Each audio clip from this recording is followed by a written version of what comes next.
오늘 본문 31절은 지금까지 8장, 9장까지 기록된 내용을 요약하고 있습니다.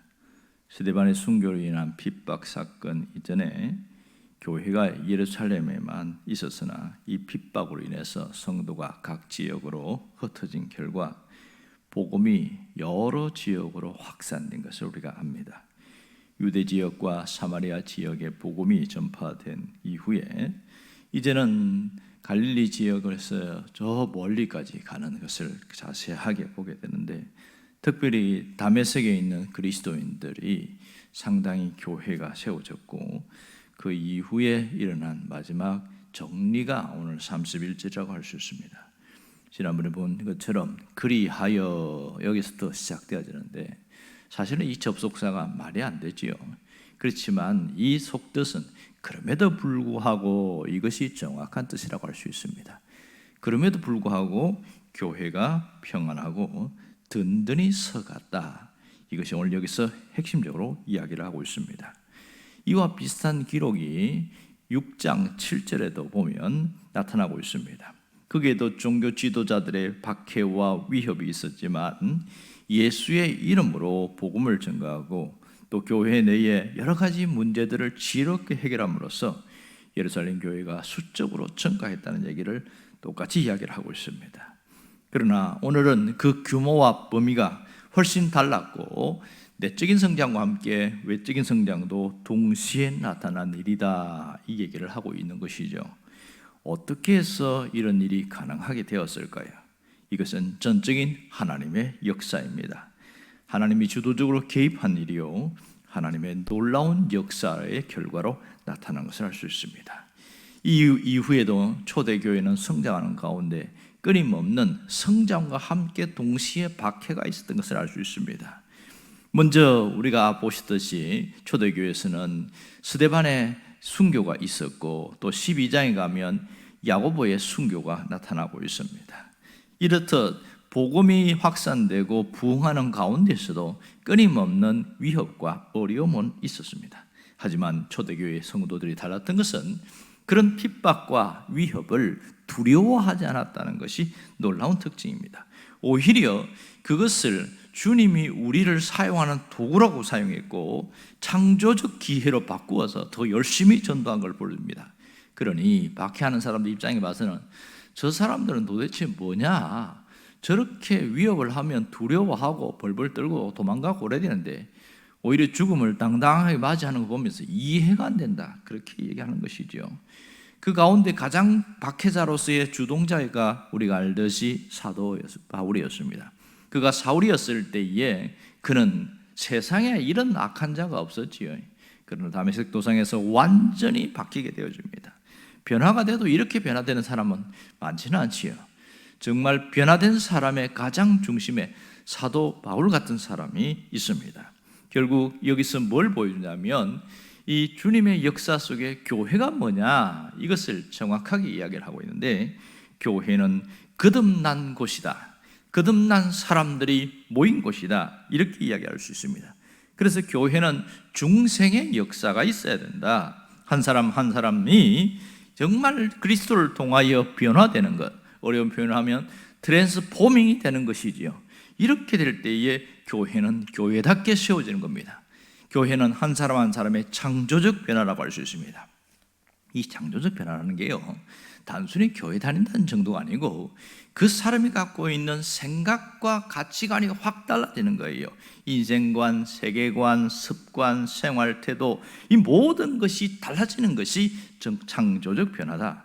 이것의 깊이 배우에 이렇게 달라질 수 있는 것은 살아계신 주님이 그 속에 있는 거죠. 이걸 어려운 표현으로 그리스도 현존의 신앙이다, 이렇게 표현합니다. 살아계신 주님이 그와 함께하는 그 신앙이 있을 때에 놀라운 변화가 일어나고 있는 것입니다. 여러분, 신앙생활을 시작하려고 마음먹었을 때 가장 먼저 교회에 나옵니다. 모든 신앙생활은 교회에서 시작되어지고 거기서 신앙이 성장하고 또 그 모든 가운데 그리스도 중심의 신앙인으로 변하게 되어집니다. 만일 예수를 믿었는데 혼자서 믿고 혼자서 찬양하고 혼자 한다면 어떻게 될까요? 그 사람은 기독론은 있지만 교회론이 없어지는 겁니다. 가끔 그런 사람들이 많거든요. 교회가 썩었다는 둥, 교회가 왜 이러냐는 둥, 그래서 나는 교회 안 나갈란다. 가난한 교인들이 더 많이 늘어났어요. 코로나 이후에 가난한 교인이 훌쩍 많아졌습니다. 왜 이럴까? 이런 사람들은 교회가 뭔지를 정말 모르는 거예요. 왜 이런 현상이 생기냐면 안 배워서도 그러고 못 가르쳐서도 그러고 두 가지 다 있겠지요. 우리가 분명히 깨달아야 되는 것은 교회가 뭐냐? 이 교회론의 첫 시작할 때 가장 먼저 뭘 이야기합니까? 교회는 그리스도의 몸이다. 왜 몸을 강조하는 것일까요?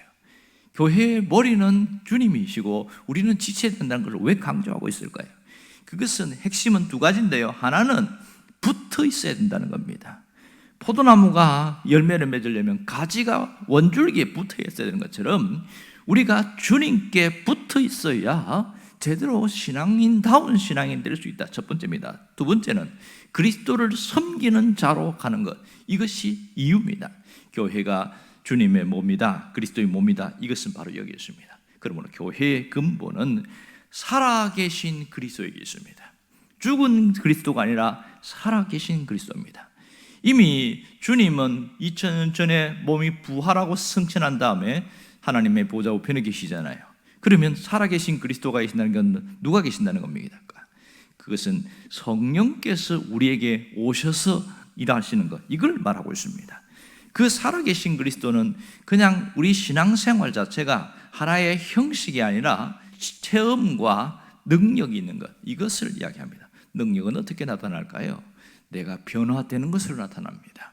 할 수 없는 것을 할 수 있게 만드는 것이 능력이요, 못하는 것을 할 수 있게 하는 것, 또 모르는 것을 알아나가는 것, 여기에 능력이 있습니다. 우리가 해야 될 일은 딱 한 가지입니다. 뭘 해야 될까요? 교회가 교회 되게 하는 겁니다. 내가 목사님도 아닌데 무슨 교회를 교회되게 합니까? 이렇게 말할 수 있죠. 교회가 교회 되게 한다는 것은 내가 생명력 있는 신앙인으로 살고 살아있는 신앙인으로 살아간다는 겁니다. 그렇게 할 때에 나 한 사람이 교회고 우리가 모일 때에 교회 공동체다, 이렇게 이야기하잖아요. 그러므로 내 한 사람이 건강한 신앙을 갖고 살아가는 것이 얼마나 중요한지를 잘 깨달아야 됩니다. 많은 분들은 집단적으로만 생각해요. 한 사람 한 사람을 그렇게 생각하지 않습니다. 내가 살고, 물론 내가 건강한 다음에 두 번째 해야 될 것은 내 옆에 연약한 자들을 손을 잡아주는 거예요. 한번 손을 잡아주는 것, 그것이 교회가 교회되게 하는 겁니다. 가장 가까이 있는 사람들의 손을 잡아주는 것은 어려운 일은 아닙니다. 그를 위하여 기도할 수 있고 문자도 보낼 수 있고 격려할 수도 있고, 그렇게 해서 서로 세워지는 것, 이것을 교회가 교회되게 하는 윈윈 전략이다, 이렇게 말합니다. 오늘 그리스도가 우리와 함께 계실 때 온전한 교회가 된다는 것을 잊지 말아야 됩니다. 그리스도가 나와 함께 할 때 내가 온전한 교회로서 세워진다는 것을 알아야 합니다.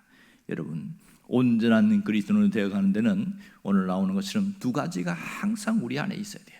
하나는 말씀의 역사입니다. 말씀의 역사. 내 안에 말씀의 역사가 있느냐, 이것을 늘 점검해야 돼요. 우리가 매주일마다 예배에 오면 하나님의 말씀을 듣습니다. 그리고 깨닫습니다. 아멘 하지요. 그런데 거기에서 끝나면 말씀의 역사가 있는 것이 아니고 깨달았다, 여기까지 겁니다. 그 말씀의 역사는 묵상을 통하여, 되새김질을 통하여 내 안에서 변화되어지고, 이것이 한 주간의 삶 속에 계속 나타나는 것이죠. 그 말씀의 역사. 또 하나는 성령의 역사입니다. 성령의 역사. 성령의 역사는요, 언제 나타날까요? 성령님을 인격적으로 인정하고 성령께 부탁할 때에 역사가 일어나는 겁니다. 믿음이 좋고 나쁘고 아니에요. 내가 부탁할 때마다 성령께서는 우리에게 오셔서 지혜도 주시고 갈 길도 열어주시고 모든 방향을 세워나가게 합니다. 우리를 깨닫게 합니다. 그것이 성령의 역사예요. 결국은 교회가 교회되는 것은 내가 생명력이 있는 신앙으로 살아가는데 그 속에 하나님의 말씀의 역사와 성령의 역사가 함께 가게 되는 것이죠. 나 한 사람이 건강한 신앙인으로 세워질 때 우리 교회가 건강해진다는 것을 놓치지 말아야 됩니다. 그러므로 우리가 해야 할 일은 딱 한 가지입니다. 경건의 연습이에요. 경건의 연습. 경건의 연습이 뭡니까? 기도해야 할 시간에 기도하고, 성경을 읽을 시간에 성경을 읽고, 말씀과 함께하는 이 경건의 연습을 통하여 경건의 능력이 생깁니다. 능력은 내가 갖는 게 아니에요. 하나님이 주십니다. 경건의 연습이 있는 가운데 이러한 놀라운 역사가 있습니다. 매일매일 반복되는 그 기도와 매일 반복되는 말씀 속에서 하나님의 역사가 나타나게 되어집니다. 오늘도 주의 말씀과 함께 여러분이 살아갈 수 있기를 주의 이름으로 축원합니다. 기도하겠습니다.